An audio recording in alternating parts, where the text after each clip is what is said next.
Hi everybody, welcome to the Rocket Vlog for another week. I'm joined by my friend Tom here. Hi. And he's here to be a participant in an interesting little experiment that I've cooked up. As you know, obviously over the recent weeks a new movie has come out, which you will know as Robocop. Now, this is the modern iteration of Robocop. Many people like it, many people hate it. I think the vast majority of people hate it, and that's a good part of that is because a lot of people watched the original back when they were younger and they've seen the remake and they've basically shit all over it. My friend Tom's in an interesting position because he has never seen the original 1980s Robocop before. And last night, both he and I went to see the remake at Cineworld up in Broad Street. So what I proposed was that he join me today, so that now he can watch the original Robocop and basically we can get his thoughts in reverse. He's seen the remake first and he's going to see the original in just a few moments. But what we'll do for those who basically haven't seen the trailer or haven't seen anything about the modern iteration of the movie is I'm just going to explain a couple of things about the movie. So obviously it's about Alex Murphy, the cop, who's got the same name as the original Robocop. As opposed to being gunned down by a bunch of drug peddling criminals like in the original, he's blown up by a car bomb. That's kind of an inside job. It's a very 12A way of doing things. It is, yeah. Because obviously with the original, it's very, very much an R-rated sort of scenario where he literally gets blown to bits. He gets turned into Robocop, and from there, it's all the fun and adventure of figuring out, and revealing who was in on the car bomb, and basically finding his humanity. I don't want to get too much into it because I'll probably spoil the original for you if I get too much into the plot and things like that, comparing the original to the remake, so I'm not going to do that. But I guess I'll ask you first of all, since you watched the remake, what did you think of it? Well, I think it's important to note that obviously I haven't seen the original Robocop movies, but I do know of Robocop. Yeah. Obviously me and you were big wrestling fans and there was that horrific WCW... Yeah, I remember that. Yeah, years ago. That, yeah. So, and I saw the cartoon as well. So, I even played the game Terminator vs Robocop on the old Mega Drive. Yeah. So, obviously, I do know who Robocop is, but I think the first thing I thought when I saw the movie poster originally was how it looked like a suit. Yeah. He didn't look like a robot. It was like a black jumpsuit. And that's part of. Well, a big part of the reason that I looked at that poster and saw the trailer. Yeah, and I honestly it's weird, shit isn't on it? Yeah, I think a lot of people did, but the truth is, when you watch the movie, it really doesn't do it justice because he's a big guy in the movie, isn't he? Yeah, he is. He is. Does tower over everybody, so clearly he's a robot. Yeah. He's not Robo Ninja. I thought some of us thought he was. But at the same time. Again, for those who don't know, who might not have watched the modern iteration yet, when Alex Murphy goes sort of into like battle mode or arrest mode or whatever you call it, the visor flips down whenever he gets anxious or he feels like he's getting into a confrontation. So the visor for that sort of Robocop look flips down and he sort of goes into like battle mode. And then for the rest of the time, he's always got the visor up. And but obviously that's specifically to show his humanity, isn't it? Yeah, definitely. But it makes me, like I told you last night, it sort of took me out of it. And every time the visor was up and he was walking around, I forgot I was watching a movie about Robocop. You know what it reminds me of? Did you ever see Spider-Man 3? Yeah. Do you remember Venom was in Spider-Man 3? Yeah. But every time Venom spoke, like the the face would come off and it would just be his human head. Yeah. It's a very similar thing, except it once again took you out of the movie. Yeah, it did, I suppose so, yeah.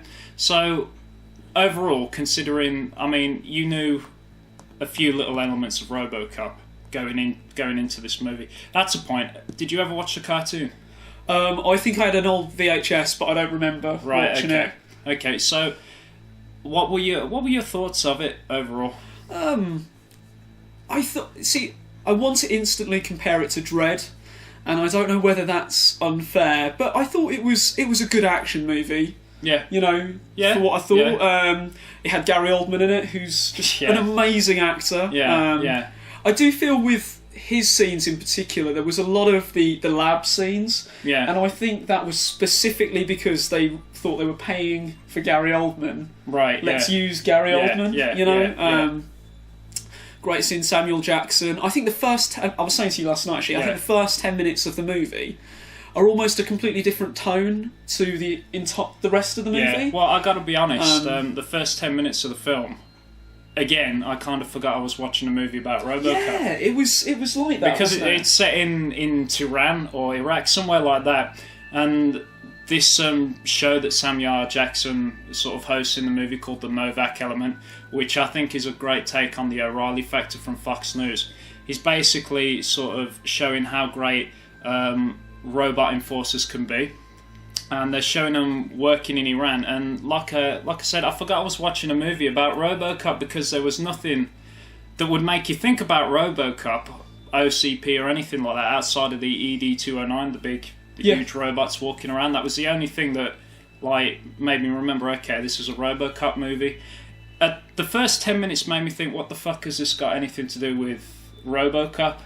But obviously it's just a lead into everything else that's going to happen and later. on that premise alone of sending over robots to hunt down terrorists as opposed to soldiers, I think that alone made for a very good debate, you know, and it was debated in the movie. Yeah. But I think they showed really strong kind of evidence there, and it was very interesting. Yeah. Do you remember they basically went house by house and lined everybody up on the sidewalk and then kind of scanned them?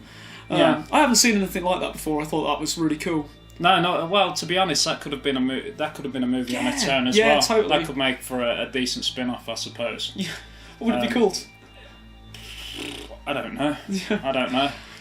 Robo Troopers. Robo Troopers. Something like that. You know, something like that. 2016, guys. Watching out. That would be good. But okay. Was there anything about the movie you particularly didn't like? I was thinking about this today, and I think I liked a lot of elements of the movie. Right. The one element I didn't like was the family. There was constant reference to his family, and they were a big part of the movie. And although I felt it was an area that had to be explored, really, when it comes to his humanity and stuff, it just seems to almost take over. Yeah. Especially the second half of the movie, it was all that. Yeah. And although I think that was the weakest element, but it was such a big part of it, I think it really brought the film down. Yeah, I agree. Because there were so many other bits that I've quite enjoyed, you know, but they were small bits, you know. It's it's a definite point because, I mean, you want so much of the sort of family thing because it makes the whole thing interesting. Yeah. But at the same time, there was too much of it, and too much of the sort of family involvement crippled the rest of the movie in a way. Yeah, totally. There wasn't enough of Robocop going out and catching bad guys, which is kind of what he was built to do. It's all about him struggling between being a human and a robot, which is the whole premise of Robocop. A human and a robot, and then a human again. Yeah. You know? That's the whole premise of Robocop. And it's done in the original movie, but it's done in a completely different way, which I think clicks easier with everybody. Whereas yesterday, while we were watching it, it felt like it was a bit too sort of convoluted. Like they had to keep going back and sort of reminding you, oh, he's got this family there, and it's you know, and there's so much angst because now they've dropped his dopamine levels to near enough zero, and turned him into a complete robot. And they make the point of making sure that he has sort of like confrontations with his wife a couple of times, and each time he's a complete robot, so that she gets more and more upset. Yeah, and it was more of building to that. Like coming to a head with her going absolutely apeshit at Omnicorp because they've turned her husband into a full-out robot, as opposed to Robocop sort of going out catching bad guys and then sort of building up to get into the guy who masterminded his death, essentially. Mm-hmm. The weapons trader, the main sort of criminal in it.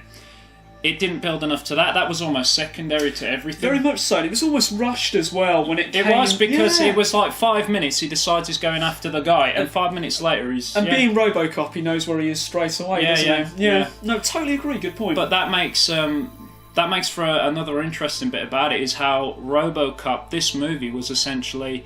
a basic message saying Big Brother is watching you all the time. Yes. Because Robocop has access in his computer brain to every video camera, CCTV camera in Detroit. Well, that was quite an interesting scene, actually, where he had his very first seizure when they were uploading all this footage into him. Yeah. And he just couldn't take all that No. You know, the horror that he was watching. I thought that was interesting, you know. It was, because again, it's like, how does a human mind sort of take all that information? Yeah. All that pain and suffering, you know. You're almost living it, aren't you, when you're watching it over and over again? Yeah, definitely. Yeah. Going back to the whole switching between robots and humanity, though, I did think one of the strongest parts of the movie was when they were training him initially. Yeah. And I kind of think if they'd have just started him off as a robot, and he would have gradually found his humanity, you wouldn't have had all those great training scenes. True. Because it was interesting to see him in those training scenes, and he wasn't performing as well as the robots. Yeah. And then to almost turn his humanity down again, to make him more of a machine, you know, to produce better results. I just thought that was quite an interesting aspect, you know? Yeah, true. That's a good point. That's a good point. Thanks, man. You're all right. That's all right. It is definitely a good point. Which, I mean, like I say, I'm not talking too much, because if I talk too much about the remake, I'm going to start comparing it to the original movie, which I don't want to do, because when we went to see it yesterday, I agreed with you that I was going to be a good boy about this, and everybody out there knows that I'm very much... If something modern comes out, I will compare it to its original sort of... like its original thing. I think naturally everybody does that, especially when they hold something so close, you know, have such fond memories of something. So I was trying to be a good boy, and I sat down and I said, okay, I'm going to forget about the original Robocop completely, and I will sit here with an open mind and I will just watch it, so that way I can come out of it without saying, oh, I fucking hate it because X, Y and Z. That way I'd be more inclined to go, well, I like this and I like this, but maybe I didn't like this so much. That's why I'm not speaking so much now, because after we've watched the original, I'll be able to tell you more of my thoughts on this remake compared to the original. But I do think, to summarise, we both kind of left with very similar views in that, as a standalone movie, not comparing it to the original, it was a fun action movie. It was fun. And we both agree that the family element was the weaker element and kind of pulled the movie down. But there was a lot in the movie that we did enjoy. Oh yeah, definitely. But obviously it's probably not as strong as Dredd and other good action movies that have come out the last couple of years. You compare it to Dredd, why is that? I don't know. I think it's you can't help but not, because obviously they're both based on films that came out in the 80s. Right, okay. And they're quite closely linked together, aren't they? I've always that's why I want you to say why you compare them. And I loved the Dredd movie. I thought it was fantastic. I loved it as well. I thought it was really well done, especially when it was done in nothing but a huge apartment building. It almost doesn't need a big budget. I think the grittiness really... We're not doing a Dredd review. Review. No, but it's interesting that you compare it to Dredd. One thing that I said to Belinda last night was, and this was one of the things that I sort of have against Robocop. You know, I'm for a lot of things with that movie, but here's one thing I was against about it, was that if you took the Dredd movie and you splashed photoshopped Robocop over Dredd, you wouldn't tell the difference. Does that make sense? Yeah, it's a very good point. And at the same time, if you took that Robocop movie that we saw last night and put Dredd's armour over him, like in Photoshop again, you wouldn't tell the difference again either, really. Well, Dredd never has a problem with his humanity, does he? True, but it's basically, you could have fooled me, because, like I said, it was this, and this is part of my problem. It was a generic action movie. There wasn't too much there that made you go, this is Robocop, and this is Dredd, even though Dredd has more going for it. So it's basically, put it this way, in about 3 to 6 months, you probably forget a lot about what we watched last night. Except probably for when Samuel Jackson at the end is typical Samuel Jackson when he starts cursing like a motherfucker. He really did steal the show in all those scenes. He did. That would probably be the most memorable sort of element coming out of the movie. Otherwise, it was quite a generic action movie. Yeah. Which, while it was good, it was great to just go and watch it and sit back and just sort of shut off for 2 hours and watch it. It was great for that, but at the same time, I don't think you're not gonna remember this very much in the next few years, and I think that would probably be its biggest sort of problem. Yeah, I did. Another actor I actually really like is Jay Baruchel. I know his first name from This Is the End, and he's in a lot of comedies. He's normally associated with like James Franco and those. He was the marketing guy. Right, yeah. And it was weird because I'm so used to seeing him in starring roles, or he's in like Knocked Up. He's in a lot of movies, a lot of comedies. Right. So it's really weird to kind of see him as a background player in this. Okay. And they did have big names in this. I mean, Gary Oldman, Samuel Jackson, Michael Keaton as well. Yeah. Although I do think with Michael Keaton that role could have been played by anybody. It wasn't really anything. Well, I'm a Michael Keaton fan because he's from Batman. You know, straight out of the 80s. Yeah. I don't know. I thought to be honest with you, I don't know why, but I thought his face fit what they were going for perfectly. Just a bloated businessman. Yeah, for some reason, it's like if you put somebody else in that role now, let's say they decide to do a remake of the remake in 2 years and they put somebody else in that role, I'd kind of be taken out of it. I think. Whereas that's another interesting thing. Whereas with the guy they got to play Alex Murphy, I feel like you could put anybody you want in that role. I agree. But is, having never seen the original, is that role a bit of a nothing role because you are a robot, essentially? And really in this one, he probably did do a bit more acting because he was trying to get across that humanity aspect. True, but here's another interesting point about that. Going back to the original movie, back in the day they made 3 original Robocop movies. Yeah. Now I can't remember the name of the guy who was the original Robocop, which everybody out there will probably go apeshit at me for, but he was Robocop in the first 2 movies, and in the 3rd movie he wasn't in it. You do know his name, don't you? I can't remember it. Really? He was in Star Trek. He was in Star Trek. Yeah. I mean, the name will probably be put in the video flashing and calling me a moron or something. But basically, he was... In my defence, I haven't seen it yet. No. But he was in the first 2 Robocop movies, and then the 3rd was somebody completely different. And was it a much lower budget than the 3rd one? It probably was, to be fair. Was it still at the cinema and stuff? I believe so, yeah. But basically, from what I read, a lot of people were taken out of it because the guy who played Alex Murphy in the first 2 wasn't in the 3rd. Yeah. And they were like, this isn't Robocop. Peter Weller. There you go. Yeah. Oh, you knew it last night. Yeah. I know you did. Yeah. If Peter Weller's watching, I'm sorry about that I forgot. But yeah, he was in the first 2 movies, and then when they replaced him in the 3rd one, even though you rarely see Robocop without the helmet on in the original movies, just seeing his face was enough. Seeing his mouth was enough for people to go, that's not Robocop. Really? Yeah. People had such an attachment with Peter Weller because he was so good at playing that role in the first 2 movies. You really bought the fact that he was Robocop. It's almost like taking Peter Cullen, for example, and a lot of people associate him as Optimus Prime and don't want anybody else as Optimus Prime. It's the same with Peter Weller in this Robocop movie, whereas the guy who played it in the movie last night, Josh...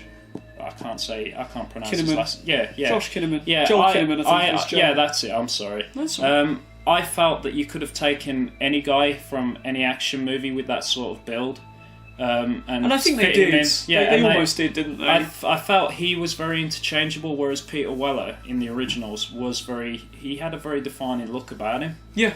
And I think that's why when the 3rd movie came out back in the day, it did flop quite a lot because he wasn't in it.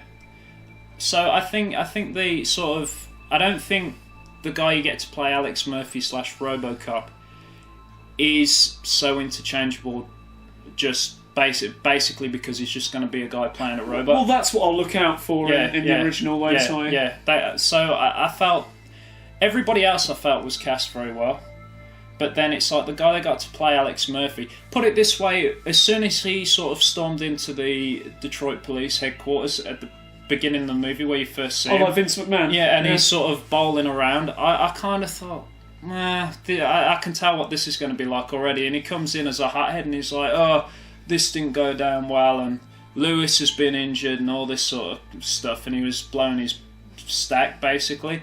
I thought, just typical generic sort of hot-headed action hero, whereas Alex Murphy in the original was quite a charming character. I look forward to seeing that. I mean, at least that's what I felt. I always felt the original was a charming guy, and you'll find out why. I'm not going to tell you why. No, that's something we're going to be comparing at the end of the video anyway. Because I think a big part of it, this is a movie about Robocop, and it's a movie about Alex Murphy's journey, fatefully, unfortunately being killed or nearly dead, and then coming back as this robot and then finding his humanity again. So that's important, that's a big part of it, and I don't think you can get just anybody to do it, really. I think you need somebody who sort of grasps it, and I don't feel that the guy who played Alex Murphy in this modern iteration, I don't think he does that enough justice. Every time the visor came up, there's another reason why I forgot I was watching Robocop half the time. Every time the visor came up, he just looked like anybody else, and he acted like any other sort of hot-headed action hero with a chip on his shoulder. Whereas Peter Weller had a very sort of different method of doing it, and it was sort of very defining. Yeah. But before we go into watching 1980s Robocop, your final thoughts on Robocop 2014?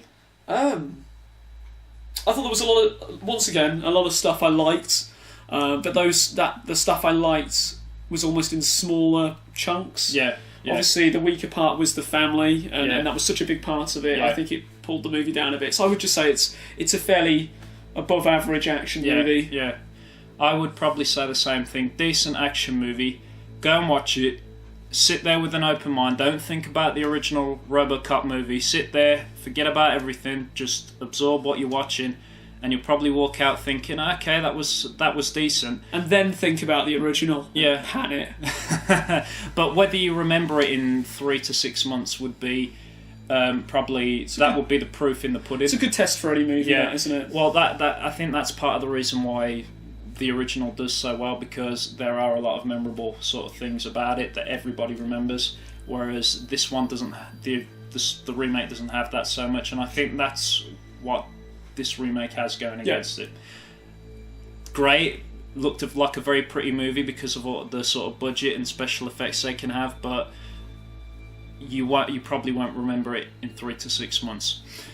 What we're going to do now is we're going to watch the original Robocop, and we will come back, and then Tom again will give us his thoughts on the original movie, and then I'm going to ask him the same things, what he liked about the original, what he disliked about the original, and then ask him to compare the two and see which one he likes more.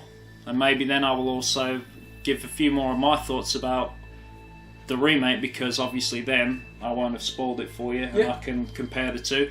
I've said nothing about the original, or as little as I can as possible, because I want him to do what I did last night. Have no sort of expectations, forget about what you watched last night, and just watch it and see what you think of it. Cool, let's do it. So we're going to do that now. Good evening, and our top story tonight. World War III has broken out. Naturally, the French have retreated. Oh, you know what?